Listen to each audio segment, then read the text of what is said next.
শিক্ষা বিভাগের দুর্নীতিকে চাপা দিতে এই মুখ্যমন্ত্রী মৌলবাদীদের রাস্তায় নামিয়ে অশান্তি ভয়ের পরিবেশ তৈরির চেষ্টা করছেন। মারাত্মক অভিযোগ করেছেন বিজেপির প্রাক্তন রাজ্য সভাপতি দিলীপ ঘোষ। মুর্শিদাবাদে প্রায় 600 কোটি টাকার সম্পত্তি নষ্ট করা হয়েছে। পুলিশ সরে যাওয়ায় বিএসএফ কড়া হাতে মুর্শিদাবাদের পরিস্থিতি নিয়ন্ত্রণ করেছে দাবি করেছেন দিলীপ ঘোষ। মুর্শিদাবাদের ঘটনায় কেন্দ্রীয় বাহিনী মোতায়েনের নির্দেশ দিয়েছে কলকাতা হাইকোর্ট। তবে রাজ্যের আইনজীবী কেন্দ্রীয় বাহিনী মোতায়েনে আপত্তি জানায়। সেই নিয়েও রাজ্যের বিরুদ্ধে একরাশ ক্ষোভ উগরে দিয়েছেন তিনি। তার দাবি, গোটা দেশে ওয়াকফ আইন কার্যকর হয়েছে, কোথাও কোনো অশান্তি ঝামেলা হয়নি, তাহলে পশ্চিমবঙ্গে অশান্তি কেন হবে? শিক্ষা বিভাগে যে দুর্নীতি হয়েছে সেই পাপকে চাপা দেওয়ার জন্য মমতা ব্যানার্জি আবার সেই উগ্রপন্থীদেরকে, জঙ্গিদেরকে নামিয়েছেন রাস্তায়।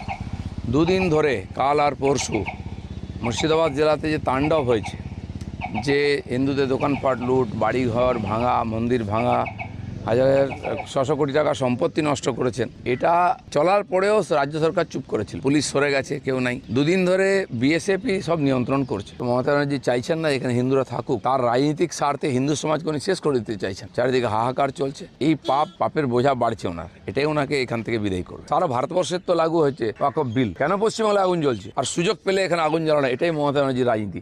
যতদিন মমতা ব্যানার্জি ক্ষমতায় থাকবেন এই আগুন জ্বলবে আর হিন্দুরা ঘর ছাড়া হবে।